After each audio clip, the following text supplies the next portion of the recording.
با مقصد اجرای فرمان پرزیدنت جمهوری تاجیکستان از 14 مارس سال 2017 تحت رقم 852 درباره به احتیاط رخصت دادن خدمتچیان حربی که مهلت مقرر گردیده خدمت حربی را ادا نمودند و دعوت نوبتی شهروندان سالهای تولد 1990 1999 جمهوری تاجیکستان به خدمت حربی همچنین طبق دستور سپارش‌های رهبریت مقامات اجراییه حاکمیت دولتی شهر ترسونزاده چهاربینی روز دعوت شونده مراسم روز اول گسیل جوانان به صف قواهای مسلح جمهوری تاجیکستان برگزار گردید.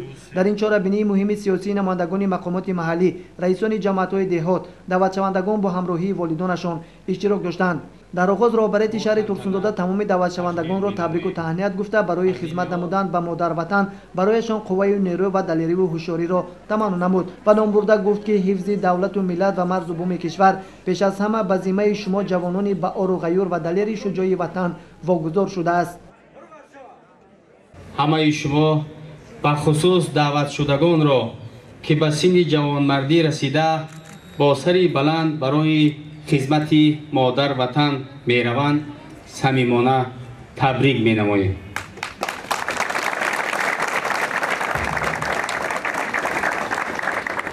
اگر به تاریخ کوتاه تاجیکستان صاحب استقلال نظر افکنیم خوب درک میکنیم که دولت بدون قوه‌های مسلح و نیروی تامین کننده امنیت و ثبات کشور وجود داشته نمیتواند.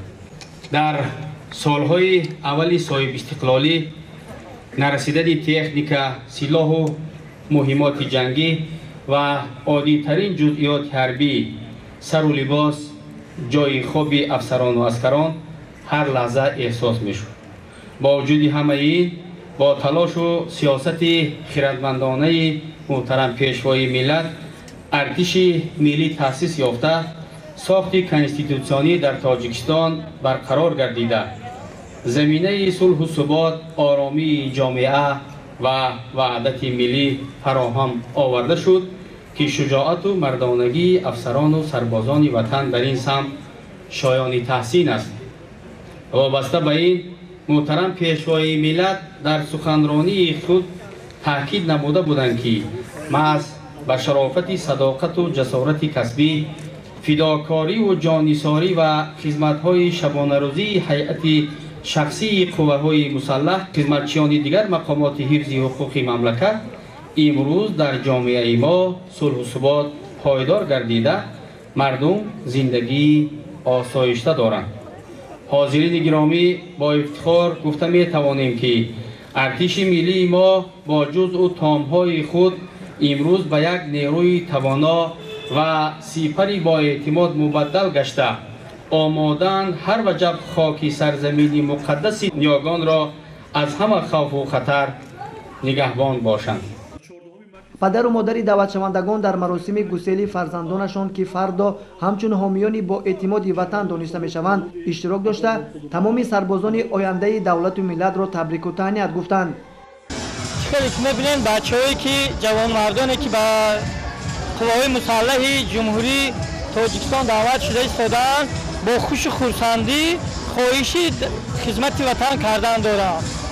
من از برای جوانان میخوام گپ زنم، سخن کنم، گویم که شعار آنها بگذار باشد که مرد باید که هراسان نشود، مشکلی نیست که آسان نشود. بگذاری جوانان با خوش خرسندی رفته خدمت پدر مادر وطن را کرده باز هم خیلی خوش خرسندانه برگشته بیاید. امروز به صف قواهای مسلح جمهوری تاجیکستان از شهر و جماعت‌های دهاتی ترسونزاده 65 نفر اختیاراً به خدمت مادر وطن شامل گردیدند. عزیزبک خوجایف از زمره جوانمردان است که با خواهش خود امروز به خدمت مادر وطن می رود. چه با خواهش خودم میخوام که به وطن عزیزم صادقانه خدمت نمایم. تاجیکستان ملک آزادم، کشوری پرفیض و آبادم، جشن استقبال داری تو، من ز استقبال دلشادم. عید آزادی مبارک بود، فیض آبادی مبارک بود.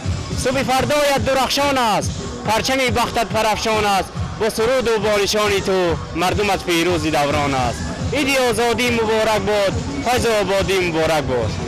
باید گفت که جوانان محافظان با اعتماد وطن، امنیت دولت و جامعه، سرچشمه تشبس‌ها و ذخیره اطلاعی ملت و دولت هستند. گذشته از این آنها در دگرگونسازی‌های دموکراتی و عمل‌های سازنده دولتمان تکیه‌گاهی با اعتماد به شمار می‌روند. از رفت چنین چاره‌بینی‌های مهم سیاسی معلوم می‌گردد که جوانان با آر و ناموس شهری ترسونزاده به صف قواهای مسلح جمهوری تاجیکستان شامل گردیده خاک مقدس وطن خود را حفظ می‌نمایند. صابر جان سعیدов، ظفر حسنов، شهری ترسونزاده، جهانما.